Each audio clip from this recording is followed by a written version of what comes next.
멀리는 전혀 신경 쓰지 않고 대신 릴리스에게 이 떠벌이가 누구냐고 묻는다. 릴리스는 그녀를 쓰레기급 영웅이라고 부르며 왕국이 그들을 사냥하기 위해 보낸 것이라고 답한다. 라고 멀리는 그녀의 예쁜 얼굴을 자세히 보기 위해 앨리스 쪽으로 돌진하며 짧게 미소 지은 후 손가락 한번 휙 움직여 그녀를 가볍게 날려버린다. 라고 그는 조롱하듯이 빛의 땅이 영웅을 선택하는데 점점 무딘 것 같다고 말하며 더 이상 검을 뽑지 않아도 그들을 물리칠 수 있다고 말한다. 그를 감탄시키는 유일한 것은 위에 떠있는 고래이며 아마도 그것이 그의 병을 적어도 이틀간 완화시켜줄 수 있다. 그동안 대연자가 앞으로 나와 멀린에게 자신이 마지막 십자군의 치욕을 되돌리기 위해 왔다고 말한다. 하지만 멀린은 그 사건을 전혀 기억하지 못하고 이 노인이 누군지도 모른다. 대연자는 자신이 그들의 마지막 전투에서 살아남은 유일한 인간이라며 기억을 되살리려 하고 그것을 큰 업적으로 내세운다. 마침내 멀리는 기억해내고 그가 오줌을 쌌던 그 겁쟁이냐고 묻는다. 그의 목숨을 구걸하며 만약 멀린이 그를 살려주면 더 많은 사람들을 선물로 보내겠다고 약속했다. 그래서 그가 악마왕으로서의 능력을 강화할 수 있게 하려는 것이었다. 이 말을 들은 영웅과 나머지 병사들은 충격에 빠져 믿을 수 없었다. 그들의 지도자가 그렇게 비열하게 굴었고 심지어 배신하려 했다는 사실에 대연자는 즉시 그 혐의를 부인하며 멀린을 거짓말쟁이로 부르며 말더듬으며 필사적으로 그를 침묵시키려 했다. 그는 모든 병사들을 동원하여 그들의 마력 전체를 모아 고래에게 전달했고 그 힘을 1000배로 증폭시켰다. 그러나 멀리는 여전히 그것이 그의 머리카락 한 가닥도 구부릴 만큼 충분하다고 보지 않는다.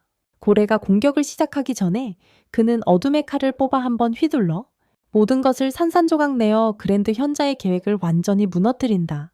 그것이 바로 패배를 직감한 노인은 다시 무릎을 꿇고 이번에는 멸린의 발에 매달려 목숨을 구걸하며 모든 책임을 앨리스에게 돌리며 처음 공격한 것도 그녀의 아이디어였다고 주장한다.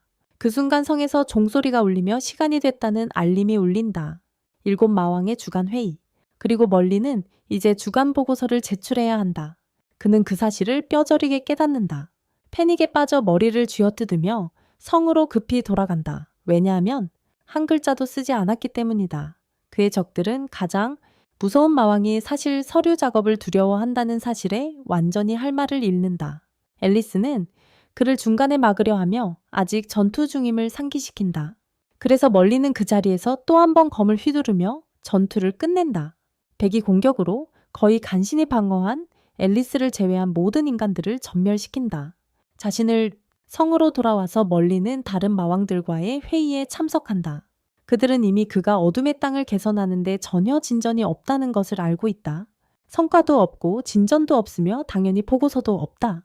멀리는 자신을 변호하려 애쓰며 자신이 인간 군대 전체와 거대한 하늘을 나는 고래를 물리쳤고 진짜 일을 해왔다고 말하지만 아무도 신경 쓰지 않는다. 그들은 숫자와 이익을 원한다. 궁전 운영에 돈이 필요하니까 죽은 시체가 아니라 그들은 그에게 다른 마왕들이 얼마나 기여했는지를 보여주며 그들과 비교해 멀린이 아무것도 하지 않고 게으름만 피웠다는 것을 아주 분명히 한다. 그들은 그를 역사상 최악의 마왕이라 부르며 다음 주 예산을 깎기로 하고 마침내 그가 폭발할 때까지 조롱한다. 멀리는 자신이 수백만 적을 죽였고 처음 궁전을 혼자 지켰으며 나머지 6명의 약한 마왕들을 지켰다고 상기시킨다. 그는 이 모든 해 동안 안전했다고 믿는다. 그는 아무도 흉내낼 수 없는 위협이라고 생각하며 그들에게 질문을 멈추라고 말한다. 하지만 다른 이들은 여전히 동의하지 않고 그가 전장에 나설 때마다 막대한 피해를 입힌다고 지적한다. 욕망의 군주마왕 중 한 명이 멀린이 일으킨 모든 파괴를 적은 긴 목록을 꺼낸다. 그는 궁전을 118번 파괴했고 기반 시설을 망가뜨리며 전장 파이프라인을 31,000번 이상 부셨다. 이 모든 일로 인해 그들의 급여를 삭감하라는 지시를 받았다는 사실이 드러난다. 더 심각한 것은 현재 그는 왕국에 무려 66조 달러의 빚을 지고 있다는 것이다. 이 빚 때문에 가장 강한 마법사인 멀린조차도 너무 겁이 났던 것이다. 그 전보다 그는 달릴 수 없다. 그는 사임할 수도 없다. 빚을 갚기 위해 일해야 한다. 참담한 회의 후 멀리는 탈출을 결심한다. 그는 빚을 피해 영원히 마왕의 궁전을 떠날 계획으로 몰래 빠져나가고 있다. 조용히 도망치던 중 갑자기 릴리스가 뒤에서 나타나 그를 반쯤 놀라게 한다. 그는 릴리스에게 자신의 대담한 계획을 말하며 자신이 떠나면 다른 이들이 자신에게 얼마나 의지마침했는지 깨닫고 돌아오라고 애원할 거라고 기대한다.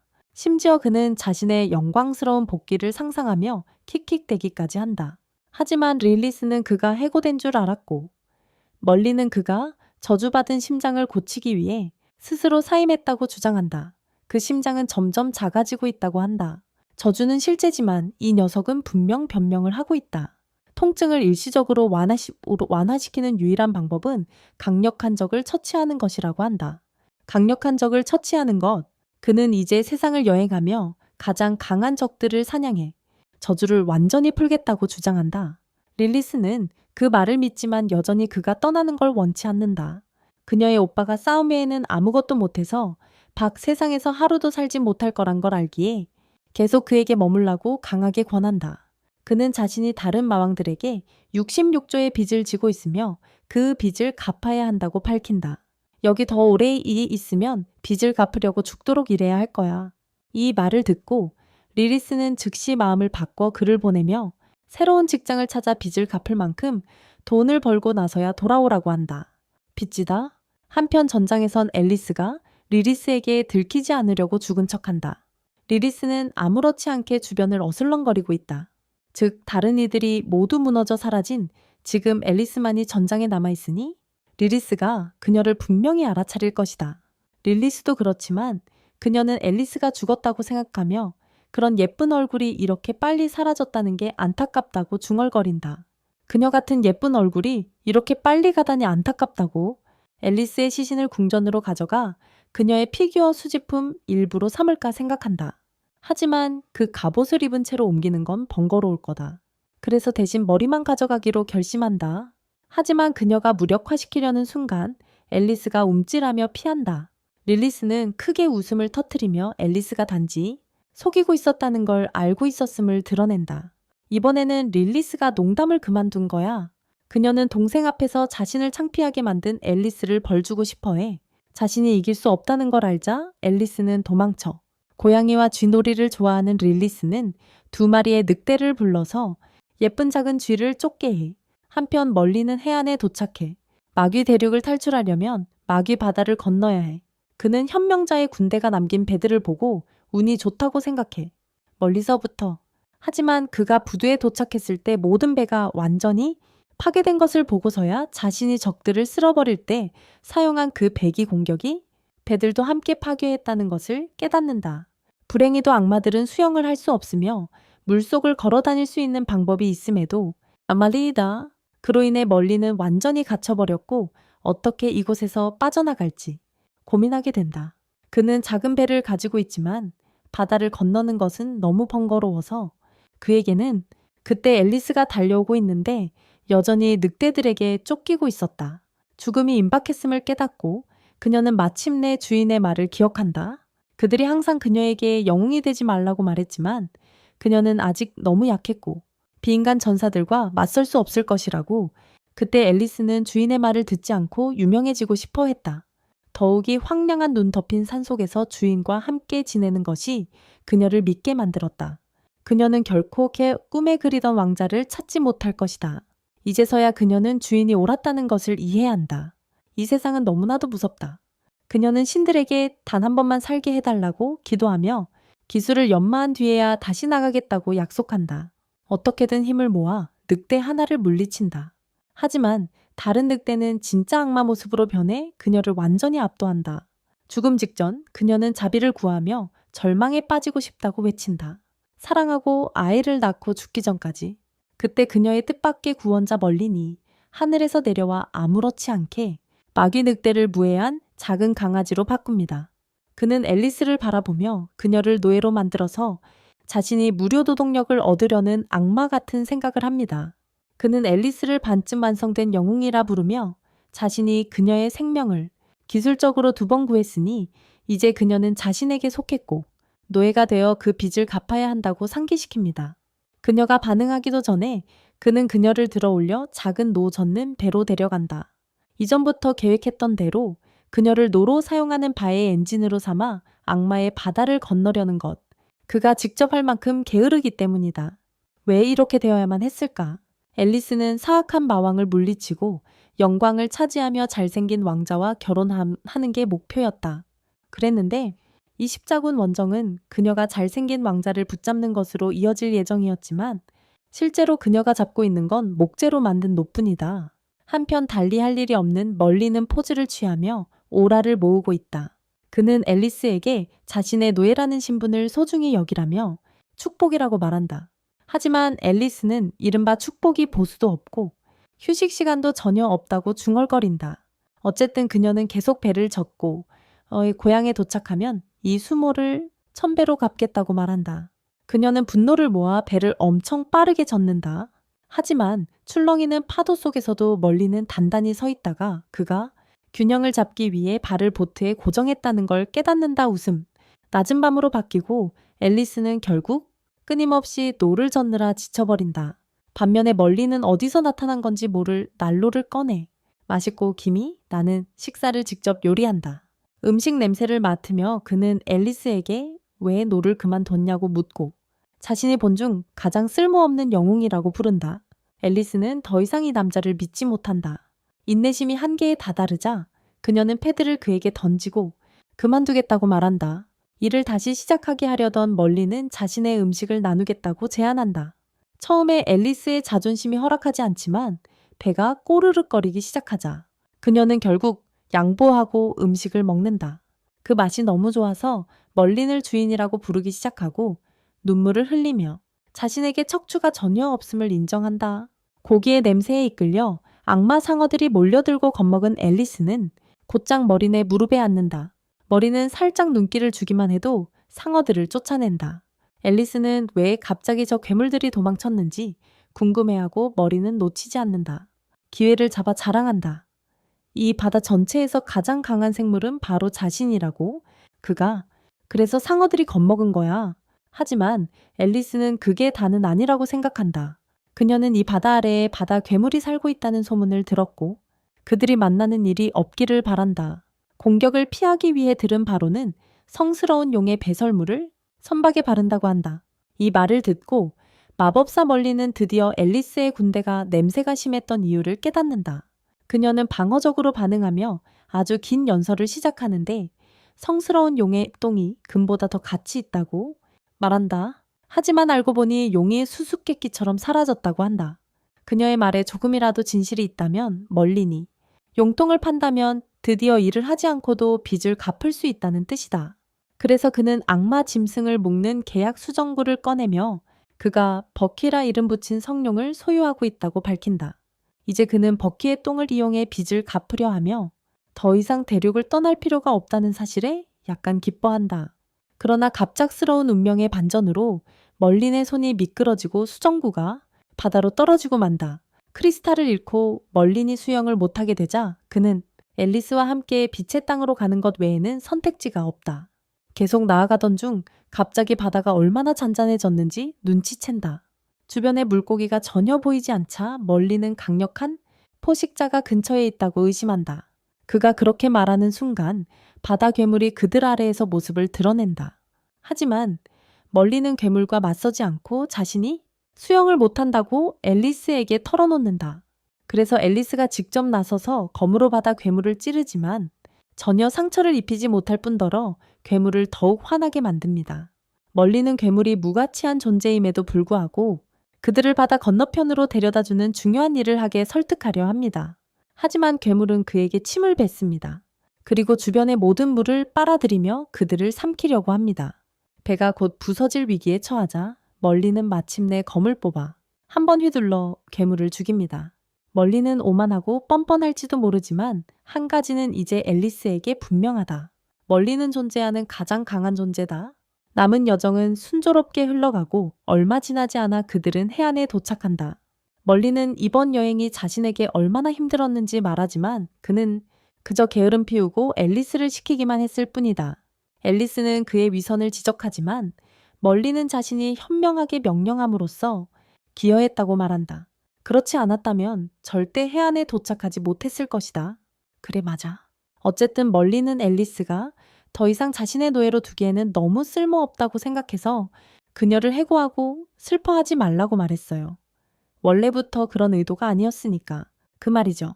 그는 이 남자의 뻔뻔함에 정말 믿기지가 않아요. 그녀는 그에게 소리치며 다시는 그의 얼굴을 보고 싶지 않다고 말하고 다른 길로 돌아서요. 그런데 멀리는 다시 그녀를 멈추게 해요. 왜냐하면 그녀에게 다시 한번 도움이 필요하거든요. 이번에는 그녀에게 갑옷을 벗어달라고 부탁하고 그녀가 저항하자 그가 벗긴다. 그 자신이 그녀의 신성한 비밀을 보기 위해서가 아니다. 사실 그는 돈이 없어서 앨리스의 미스릴 갑옷을 팔아서 돈을 벌려고 한다. 그는 그가 다시 받아 괴물을 물리쳐 그녀를 구했으니 자격이 있다고 생각한다. 그리고 달려가서 결국 앨리스를 해변에 홀로 남겨둔다. 한편 그의 성에서는 릴리트가 빈둥거리며 놀고 있는데 그녀는 그의 절망적이고 쓸모없는 오빠가 세상 밖의 삶이 얼마나 힘든지 깨달은 후 그저 다시 그녀에게 기어들어올 것이라고 믿는다.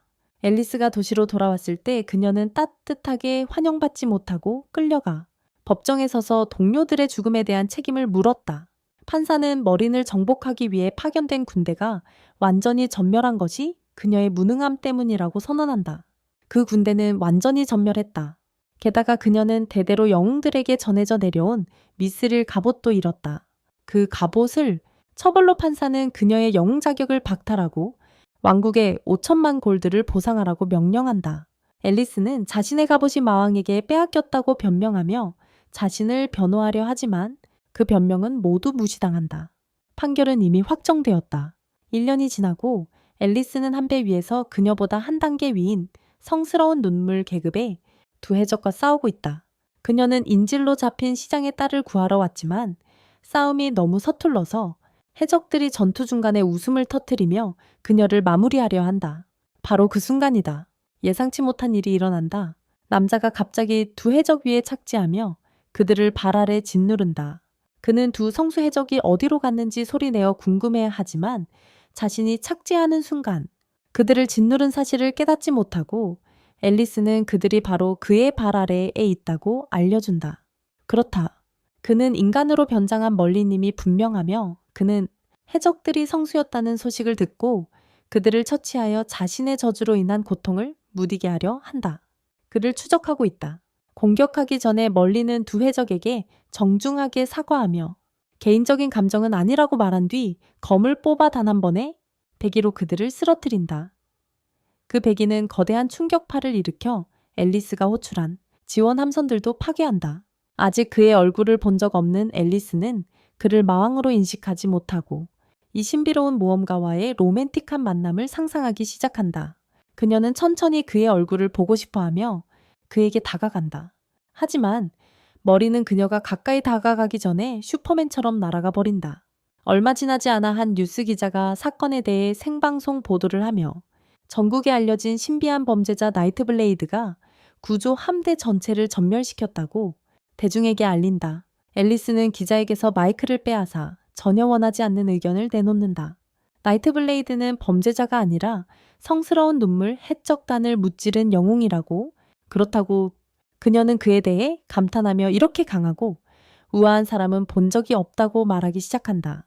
검객에게 진심으로 감탄하며 그녀가 얼마나 그를 존경하는지 인정한다. 어쨌든 앨리스는 집으로 돌아와 250골드를 저축하며 총 저축액을 10,000 골드로 늘린다. 그녀는 드디어 진전을 이루었다고 생각하며 흥분하고 빚을 청산하려면 사로무구 우지구공 가움 턴전 골드만 더 있으면 된다고 생각한다. 그때 그녀는 자신이 얼마나 진짜로 곤란한 상황인지 깨닫는다. 그녀는 머리니 자신의 명성을 망쳤을 뿐만 아니라 절대 갚을 수 없는 빚까지 떠안겼다며 저주한다. 그녀는 분노에 휩싸여 책상에 내리쳐서 우연히 그녀의 길드에 물을 쏟는다. 그녀는 조심스럽게 다시 검토하던 의뢰서에 5,000 골드 현상금이 걸린 사람을 발견한다. 그는 남쪽에서 계속 빈둥대고 있다고 한다. 물론 이 사람은 멀린이고 그의 건방진 미소가 더 분명하게 만든다. 앨리스도 의심하기 시작하지만 곧 그 생각을 일축한다. 마왕이 빈둥거릴 정도로 하찮은 짓을 하지 않을 것이라고 확신한다. 어쨌든 그녀는 다른 일들이 있다. 떠나기 전에 그녀는 나이트블레이드의 뒷모습 사진을 숭배하고 입맞춘다. 그녀는 빚을 갚을 수 있을 만큼의 행운을 달라고 간절히 기도한다. 동시에 그녀는 마왕이 자신보다 10배는 더 심한 끝없는 빚에 빠지길 저주한다. 적어도 그녀의 빚보다 10배는 심한 빚에 빠지길 바란다. 그나저나 멀리는 지난 1년 동안 수배범으로 꽤 유명해졌다. 하지만 그의 자존심을 가장 상하게 하는 것은 그에게 붙은 현상금이 겨우 5톤 골드라는 점이다. 그는 배가 고파올 때까지 계속해서 오라를 채집하다가 포즈를 멈출 수밖에 없었다. KK. 그는 자신의 불운을 우리와 함께 나누며 거대한 계획인 미스릴 갑옷을 팔아 엄청난 부자가 되려고 했던 이야기를 해줘요. 그 계획이 몇 주 만에 모든 돈을 날리면서 깨졌다는 걸요. 그 이후로 그는 떠돌이로 살면서 사기를 치며 살아가고 있어요. 생존을 위해 뭐든 하는 거죠. 이제 그는 다음 목표를 찾으며 작은 마을에 도착했어요. 그런데 들어가려는 찰나 두강도가 다가오고 그가 소지품을 요구하기 전에 멀리는 우노 리버스 카드를 내밀며 그들의 것을 요구해 그들을 혼란스럽게 만든다. 그들은 자신들이 실수로 다른 도둑과 마주친 건 아닌지 궁금해 한다. 그는 완전히 빈털털이라고 주장하지만 도둑들은 그의 검을 원한다. 멀리는 그들을 겁주려 하며 검을 뽑으면 그들의 쓸모없는 얼굴이 지워질 거라고 경고한다. 하지만 그들은 그가 허세를 부린다고 생각하며 비웃는다. 도둑들 중 한 명은 멀린에게 진정한 기술이 무엇인지 보여주겠다며 멋지게 사과를 깎아 보인다. 다른 강도는 감탄하는 동안 마법사 멀리는 아마도 가장 위대한 검객이 살아있는 것인데 그렇지 않다. 그들에게 진짜 기술이 어떤 것인지 보여주기 위해 그는 차분히 어린 강도를 뒤에 두고 검을 뽑아 한 번의 움직임으로 나이든 강도를 조각내며 강도의 진짜 도깨비 형태를 드러낸다. 어린 강도는 공포에 질려 자신도 도깨비임을 드러내고 도망치며 목숨을 구한다. 사과를 떨어뜨리는데 멀리는 기꺼이 그것을 먹고 마을로 향한다. 그 어린 도깨비는 결국 왕에게 사건을 알린다. 고블린 왕은 이것을 그들의 평화조약 위반으로 간주한다. 인간들과의 사실 이것이 그의 계획이었어요. 그는 자신의 친척 몇 명을 인간으로 위장시키고 흩어지게 했어요. 갈등을 조장하기 위해 이제 어느 멍청한 사람이 미끼를 물었으니 고블린 왕이 준비됐다. 그는 병사들에게 인간 마을을 습격하고 모든 것을 약탈하며 여성과 아이들을 노예로 삼으라고 명령한다. 한편 릴리스는 머리니 빛의 땅에서 얼마나 잘 지내는지에 대한 편지를 받는다.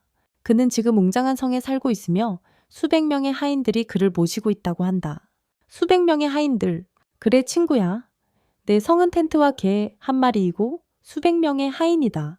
편지에는 머리니 여성들 사이에서 매우 인기가 많아 사인을 받으려고 줄을 선다고도 적혀 있다. 사인을 받으려고 줄을 섰다고. 하지만 진실은 전혀 다르다. 사실은 현상금 사냥꾼들이 그를 쫓아 줄을 선 것이다. 어쨌든 멀리는 릴리스에게 걱정하지 말라고 말하며 그의 삶이 매우 즐겁다고 한다. 그리고 다른 마왕들이 공식적인 사과문을 들고 그를 돌아오라고 애원하지 않는 한 절대 돌아오지 않을 것이라고 한다. 공식적인 사과문과 함께 애원하지 않는 한 릴리스는 오빠가 어떻게 지내는지 듣고 기뻐하며 그가 굶어 죽을 걱정은 안 해도 된다는 사실에 안심한다. 멀린이 공짜로 먹고 살던 마을로 돌아가자. 그는 이미 한 가게에서 일을 끝내고 그 가게의 하인장을 물리친 상태다. 가게 주인은 멀린을 알아보고 겁을 먹지만 멀린은 기꺼이 그를 놓아준다. 그의 멋진 얼굴을 제대로 볼 수 있게 해주려고 마침내 누군가가 그가 첫 번째 마왕의 궁전에서 온 자부심의 지배자임을 깨달았다고 생각했다. 하지만 상인은 그를 남쪽의 하찮은 무임승차자로만 인식했다. 그로 인해 그는 자신의 모든 마왕으로서의 명성이 사이드 퀘스트 때문에 망가졌다는 사실에 절망했다. 어쨌든 상인은 도움을 요청하며 남쪽에 무임승차자가 나타났다고 소리쳤다. 순식간에 사방에서 지원군이 몰려왔다. 쓸데없는 싸움을 피하고자 멀리는 자신이 아니라며 달려가며 소리쳤다. 무임승차자. 돌아가는 길에 그는 자신의 외모에 감탄한 아이를 만나 좋은 공연을 하면 돈을 주겠다고 제안받는다. 멀리는 아이를 위해 쇼를 하기로 결심하지만 마지막 순간에 검을 뽑지 않는다. 검을 뽑는 것을 참는다. 아이에게 상처가 날 위험을 감수하고 싶지 않기 때문이다. 그럼에도 불구하고 그는 충분히 했다고 생각하며 공연 대가로 최소 10골드를 요구한다. 공연료로 하지만 그 아이는 그렇게 쉽게 속지 않아 거절하며 말했어. 머린 실패한 패배자라고. 사람들을 속이려고 하고 정작 정직한 일은 하지 않으려는 게 싫다고. 머리는 이 12살짜리에게서 받은 무례에 지쳐서 복수하기로 결심했지. 아이의 아이스크림 콘을 빼앗아 바닥에 내던졌어. 그 아이는 머린을 악마라고 부르지만 머리는 그 말을 모욕으로 여기지 않아. 왜냐하면 그게 바로 그가 누구이기 때문이야. 그는 반대 방향으로 걸어가며 떠나고 바로 그때 마차가 도착하고 앨리스가 내려온다. 그녀는 임무를 띠고 모험가 무리와 함께 도착했으며 그중 한 명은 왜 앨리스의 영웅지위가 박탈되었는지 궁금해한다. 그때 멀린에게서 앨리스의 갑옷을 산 남자가 자신의 새 책을 발표하는데 그 책에서 그는 마왕이 영웅 앨리스를 노예로 삼아 신체적, 정신적으로 고문했다는 내용을 상세히 밝힌다. 아마도 그가 미스릴 갑옷을 살 때 멀린에게서 직접 모든 이야기를 들었을 것이다.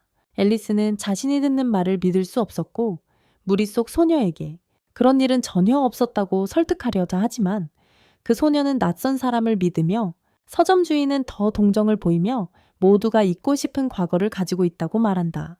완전히 명성이 망가지는 것을 원하지 않은 앨리스는 서점 주인에게 그 멍청한 책 판매를 중단하라고 요구하지만 이미 오리복만 부 이상 팔렸다는 사실을 알게 된다. 이 말을 들은 앨리스는 자신의 사회적 삶이 죽었다고 느끼며 우울증에 빠진다. 트라우마에서 마침내 회복한 후 그들은 마을에서 멀지 않은 동굴에 사는 고블린 도적단을 사냥하는 임무에 대해 논의한다. 하지만 그 전에 그룹 내 커플이 결혼할 계획을 발표하는데 앨리스는 불길하게 느낀다. 뭔가 이 이름 없는 조연들이 플롯을 위해 죽을 것만 같기 때문이다. 커플은 미래에 대해 이야기하며 마지막 임무 은퇴 고향으로 돌아감 같은 복선 깃발들을 계속 터뜨리지만 아무 일도 일어나지 않을 거라고 한다. 앨리스는 그들을 조용히 시키려 최선을 다하지만 실패하고 그들의 임무를 허락한다. 그녀 자신은 다른 임무를 수행 중인데 남부의 무임승차자를 찾는 것이다. 그런데 그 무임승차자는 멀린이 선술집에서 메뉴에 있는 모든 음식을 먹고 있다. 그가 살금살금 발끝으로 몰래 나가려고 해요. 하지만 매니저 마색에 들키고는 변명하기를 자기 가게에 취직하려고 한다고 해요. 그는 자신이 왕립 아카데미 졸업생이라 주장하며 수많은 가짜 기술을 나열해요. 심지어 평생 빚진 적이 없다고도 덧붙입니다. 하지만 마사는 여전히 감명을 받지 않고 그가 웨이터로 적합하지 않다고 생각해요. 그래서 그를 설득하기 위해 욕망의 지배자에게 배운 기술을 사용하고 말 그대로 디스코 춤을 추기 시작합니다. 이 춤이 이 애니메이션 오프닝 곡에 나오다니 정말 좋아. 정말 멋지다. 드디어 보스인 마사라는 사람이 감탄했고 아마도 머린을 남편으로 생각하는 것 같아. 그녀는 그를 고용했어. 한 교대당. 금 1개와 판매된 음료의 15% 수수료를 제한하며 그녀는 그에게 제안했어. 그냥 따라하는 척하던 머리는 이제 정말 이 일에 관심이 생겼어. 마사라는 그에게 그날 밤부터 일하라고 하고 자연스럽게 말했어. 그의 첫 월급에서 식비를 공제했다. 그녀는 아들 헨리를 소개하는데 알고 보니 그 아이는 전에 봤던 바로 그 아이였다. 하지만 이번에는 마사 덕분에 헨리가 멀린을 모욕하지 못한다. 어쨌든 멀린의 근무 시간은 몇 시간 뒤에 시작되므로 지금은 헨리가 그를 객실로 데려간다. 가는 길에 멀린은 이전 일을 만회하려고 헨리에게 예전 일을 잊는다면 궁극의 칼날 공격을 무료로 가르쳐 주겠다고 약속한다. 하지만 헨리는 평생 한 번뿐인 이 제안을 거절하며 멀린조차 검을 휘두르는 법도 모른다고 주장합니다. 그는 자랑스럽게 말하길 자신이 훈련받고 싶은 유일한 사람은 나이트 블레이드이며 그는 정의를 사랑하는 자경단 영웅으로 숭배한다고 합니다. 멀린은 매우 감격하며 자랑스럽게 헨리에게 자신이 바로 나이트 블레이드라고 밝힙니다. 하지만 헨리는 감탄하는 대신 그를 방으로 밀치고 거짓말에 지친 채 떠나버립니다.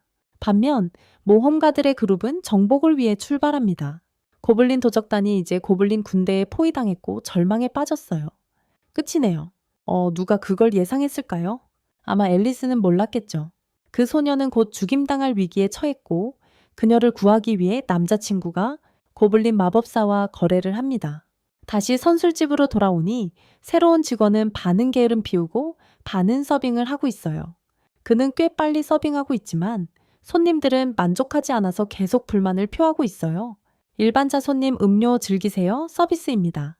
하지만 멀리는 신경 쓰지 않고 고객에게 그가 직접 서비스를 받는 것에 영광스럽게 느껴야 한다고 말합니다. 하지만 멀린이 무례하게 구는 건 남성 고객들에게만 그런 것 같고 그는 여성들에게는 언제나 제대로 된 웨이터처럼 행동하며 무료 케이크도 줍니다. 형은 여기서 다른 사람의 여자친구를 훔치며 정말로 여기 있는 모든 여성들 앞에서 공연을 펼치고 그녀들이 그를 사랑하는 모습입니다. 반면 남성들은 그냥 말하자면 자신감이 더 이상 허락하지 않을 겁니다. 이리 와. 그래도 주점 주인 마사는 자신의 주류 판매가 급증해서 기뻐하며 멀린을 최고 실적자라고 칭찬한다. 멀린은 마사의 칭찬을 녹음해 다른 통치자들에게 보여주고 싶어 한다. 그들은 그를 무능력자로 여기기 때문이다. 마사에게 돌아와서 그녀는 이 마을의 모든 여자들이 멀린에 대해 열광하고 있다고 말하며 이 기회를 살려 그의 정보를 신문에 실으려 한다고 한다. 신문에 실으려 한다고 한다.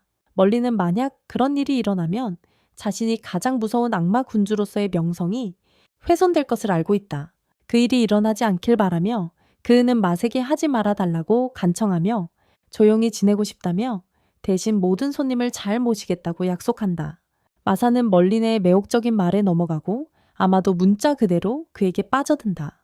하지만 그녀의 아들 헨리가 그것을 허락할 리 없다. 그는 이 무임승차자가 자신의 새아빠가 되는 걸 원하지 않고 만약 엄마를 건드리면 자신이 그를 때릴 거라고 멀린에게 경고한다. 머리는 마사 앞에서 멋지게 연기하지만 마음속으로는 정말로 혼내주고 싶어 한다. 이 버릇없는 아이를 나중에 에리스는 길거리에서 무료탄을 찾으며 돌아다니다가 큰 소리로 나무를 때리던 헨리를 엿듣게 된다. 헨리가 말하길 교훈을 줄게 너 무료탄아. 그는 헨리에게 현상금 사진을 보여주고 헨리는 어떻게든 머린의 사악한 웃음을 알아채지 못한다. 그는 그녀에게 자신이 말하던 무료탄이 엄마의 선술집에서 일한다고 말한다. 그는 여자들을 속여서 술을 사게 만들고 몇 일 만에 그들의 연간 수익의 절반을 벌었다고 말하죠. 앨리스는 그 남자가 찾던 프리로더가 아니라고 생각하지만 마을 사람들은 그가 여자들을 훔치고 있다고 생각해서라도 교훈을 주라고 원해요. 그래서 그들은 그 말을 가득 담은 자료를 제안하고 앨리스는 이 새로운 일을 받아들여 웨이터를 조사하러 술집으로 가는데 그 사람은 데이지 더 참어라는 이름으로 알려져 있어요. 그녀입니다.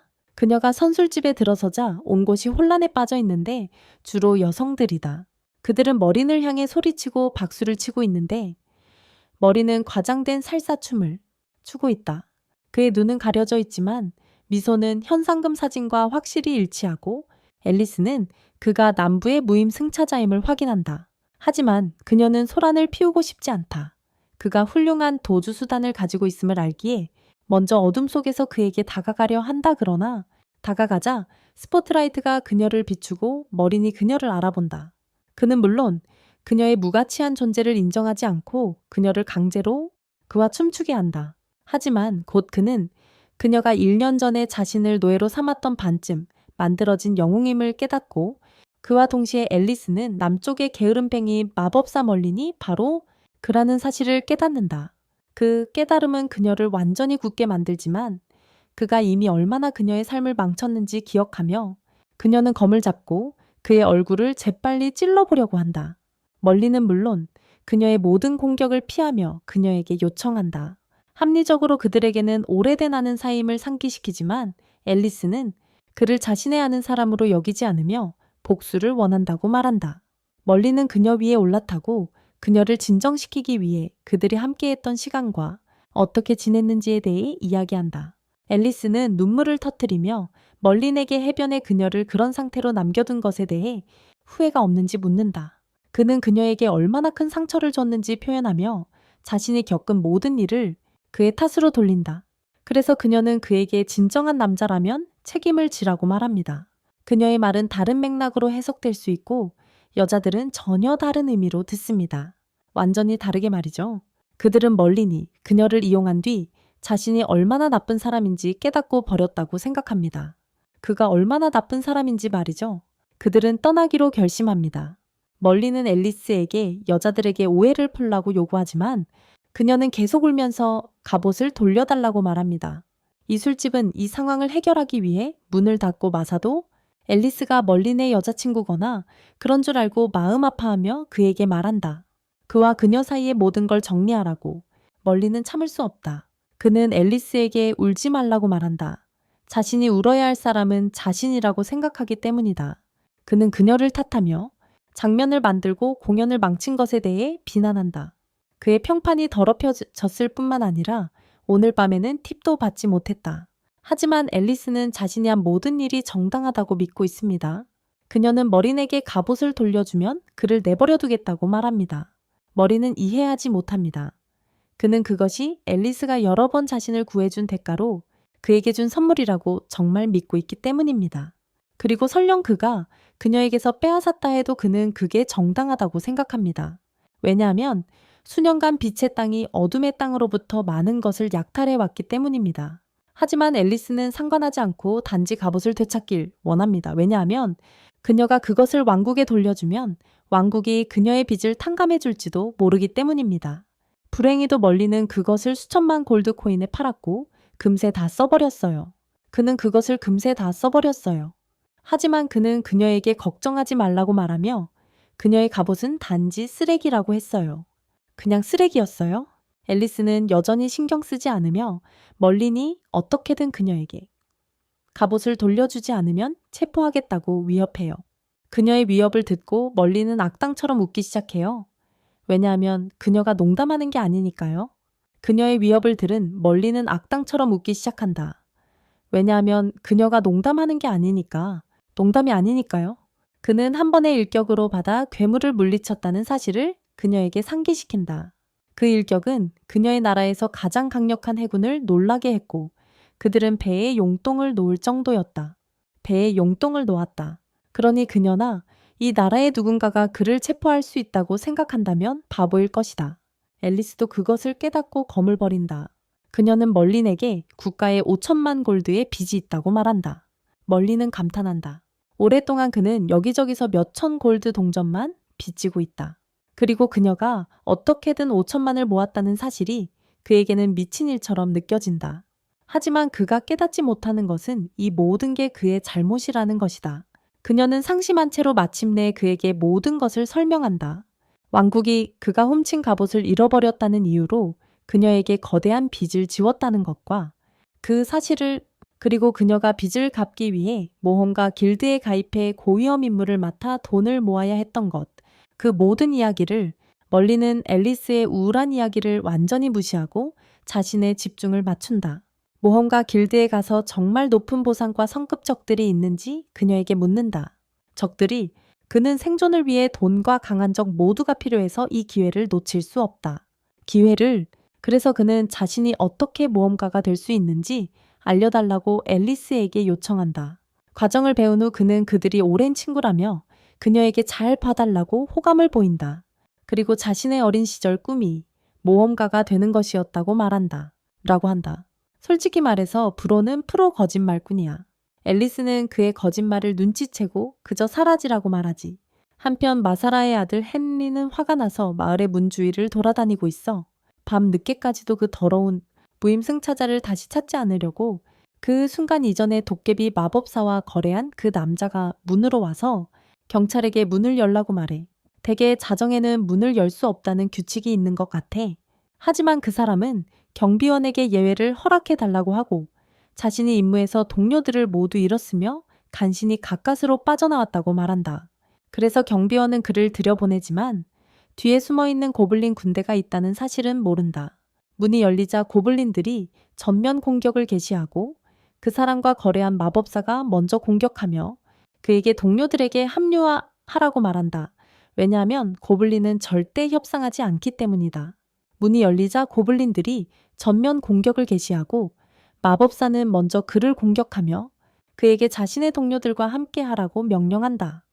그들은 노예이기 때문이다. 왜냐하면 고블린은 절대 협상하지 않기 때문이다.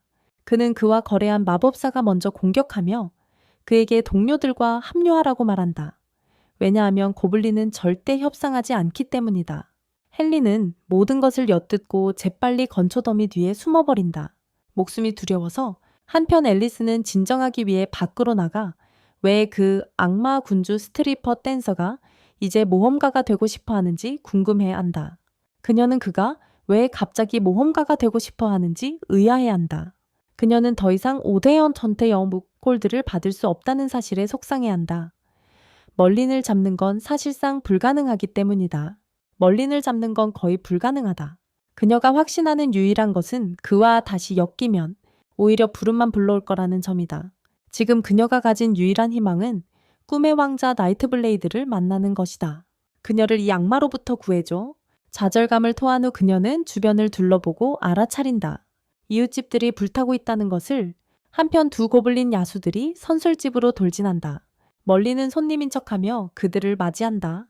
그러나 고블린들이 약탈하러 왔다고 선언하자 멀리는 그들을 내보내고 손님들에게 당황할 필요 없다고 안심시키며 다시 한번 그들의 마음을 사로잡는다. 또 다시 마사는 왜 밤이른 시간에 고블린들이 나타나는지 궁금해하며 걱정에 빠진다. 아직 집에 돌아오지 않은 아들 헨리를 위해서다. 그녀는 밖으로 급히 나가며 머린에게 선술집 일을 맡기고 그는 계속 몰려오는 고블린 무리를 스스로 처리하기로 한다. 한 마리씩 그들을 물리친 후 그는 검을 들고 마사를 돕기 위해 나선다. 왜냐하면 마사가 다치면 자신이 일한 보수를 받지 못하기 때문이다. 마사는 거의 아들과 재회할 뻔했지만 고블린들이 먼저 그녀를 잡아 끌고 간다. 그녀를 노예로 만들기 위해 그녀를 보내다. 헨리는 도우려봐 하지만 다리가 움직이지 않는다. 그는 무의식 중에 숨을 곳을 벗어나면 죽음만이 기다리고 있다는 것을 안다. 반면 멀리는 태연하게 혼란 속을 지나치며 고블린들을 무시한다. 하지만 고블린들은 매번 그를 공격하려는 실수를 계속하고 그때마다 그들은 몰살당한다. 앨리스는 멀린에게 맞서며 그가 고블린들과 공모해 마을을 공격했다고 확신한다. 그녀는 그렇게 믿는다. 멀리는 영웅이 어떻게 그렇게 낮은 IQ를 가질 수 있냐고 반문한다. 그는 자신 강대한 마왕이 오크 같은 한심한 생물들과 손을 잡을 만큼 추락하지 않았다고 분명히 말한다. 앨리스의 멍청한 비난에 신경 쓸 시간이 없어 그녀를 무시하고 걸어가 버린다. 그녀는 마을 사람들을 구하기 위해 오크를 몰아내는데 함께하자고 제안하지만 그는 공짜로 해주는 것이 아니며 1만 골드를 요구한다. 물론 앨리스에겐 돈이 없고 그가 그녀가 5천만을 빚진 이유다. 그래서 그녀는 그에게 한 푼도 지불하지 않을 거야. 더 이상 할 말이 없어진 메를린은 자리를 떠나고 앨리스는 스스로 마을을 지킬 수밖에 없게 된다. 그녀는 얼음 마법을 사용해 고블린들을 하나씩 쓰러뜨리며 싸우기 시작한다. 숫자가 점점 많아져도 그녀는 포기하지 않는다. 그때 고블린 마법사가 나서서 앨리스에게 도전하며 그녀 같은 엘리트 마법사라도 혼자서 군대 전체를 이길 수 없다고 주장한다. 바로 그때 마을에 처음 들어온 메를린을 피해 도망쳤던 젊은 고블린 하나가 고블린 마법사에게 울며 달려와서 저 괴물 같은 놈을 봤다고 신고했어요. 그 놈이 도시 반대편에서 우리 전사들을 반쯤 쓰러뜨렸다고요. 고블린 마법사는 부하들의 눈을 통해 살펴봅니다. 이것으로 1부는 끝났어요. 하지만 여러분 2부를 기다릴 필요 없어요. 이미 제 2채널에 업로드했거든요. 링크는 끝 화면과 고정 댓글에 있어요. 시청 즐기세요.